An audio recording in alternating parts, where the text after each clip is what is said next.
So for our project, we had to figure out a way for the government to make money without increasing taxes. And there are many ways that a town can do that without increasing tax on the hardworking taxpayers, except many times they won't do the it's much easier to say, oh, we'll just increase taxes by, 1 or 2%, and that'll help with the debt. However, that ends up burdening many of the people that live in those towns and counties, and there needs to be another way to do so. One example of a way to make money for the town or the county is for a drive-in.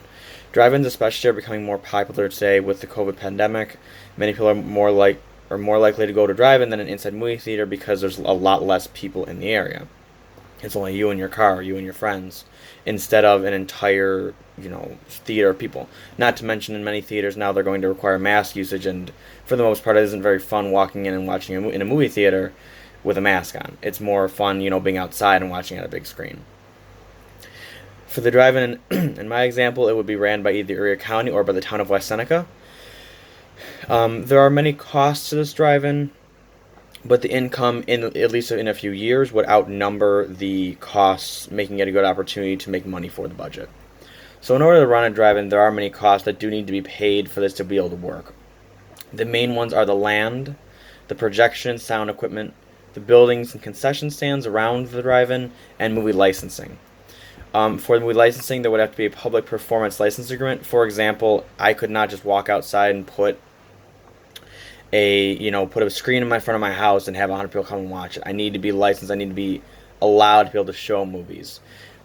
This is much easier if it's a town doing it, because usually a lot of times this has to do with ordinances as well. So since it's the town doing it, they already know the ordinance laws. An example of a place for them to pay or to put the land, where they probably have to pay for it, is the Seneca Mall, pre-Seneca Mall. The Seneca Mall has been closed for the past 20 to 30 years. However, it was still very flat land. It was mainly just parking lot that has not been used, and it would be fairly easy, just to clean it up a little bit. It's already flat and it's already there. Not to mention, many of the West End the current legislatures want the property revitalized, since they consider it as an eyesore, meaning they would already have political support to update that property. The only issue is that it is not owned by the town. It is owned by Pyramid, the same company that owns Galleria. So they would have to buy it. They may be able to get it cheap since they've been sitting on it for the past 30 years. But that depends on what they would decide to do with it. The next secondary cost is the projector and sound equipment. Projectors, according to the website that I found, would cost between $75,000 and $150,000 per screen, and must be professionally installed and calibrated. Some examples of companies that do this are Barco, Christie, and NEC. They're the main three cinema projector manufacturers today. You may also need to purchase a 35mm projector for older films, which will cost extra money. So newer films are filmed a lot different than older films are. So you want to film something that's from the 50s, 60s, 70s, 80s, you're going to need an older projector to do so. A projector screen, so the screen that would be projecting on, would cost between $50,000 and $250,000, depending on the area. The increase of that price, however, would be due to again, ordinance laws. But because of the fact that it's the West Seneca or the county doing it, you probably wouldn't have to pay as much. There would also need to be an FM transmitter so that the sound can be broadcasted to the patrons through their radios. The cost in total, however, could be between $250,000 and $500,000. I mean, for each projector and screen, you're looking at over about $150,000 per one. So if you wanted multiple screens, it'd be multiple more money, plus the cost of land at Seneca Mall.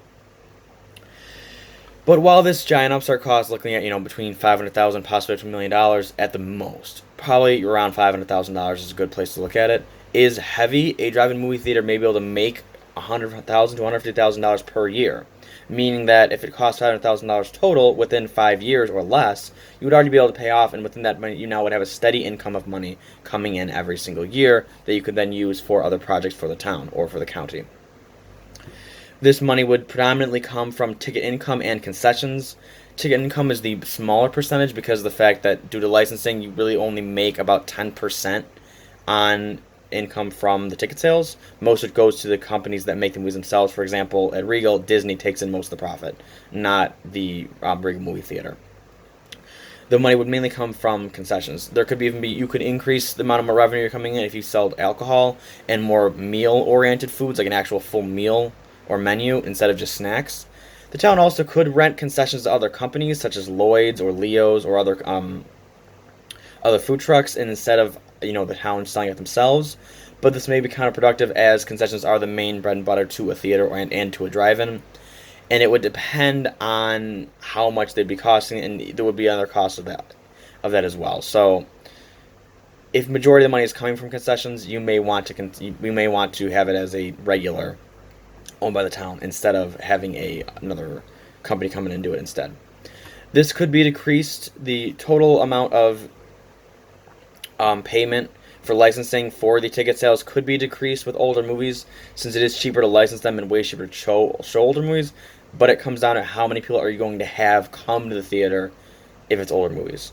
Some people are going to want, they want to see the newest releases. They want to see the best things. If you do like a mix of both, you might be able to have the best option.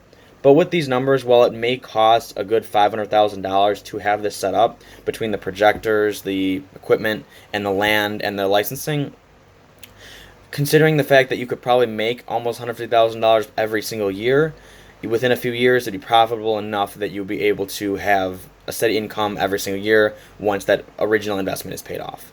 Which is why this idea is a good idea and could be used to make extra money for West Seneca, or as I said, for the county, and help instead of increasing taxes.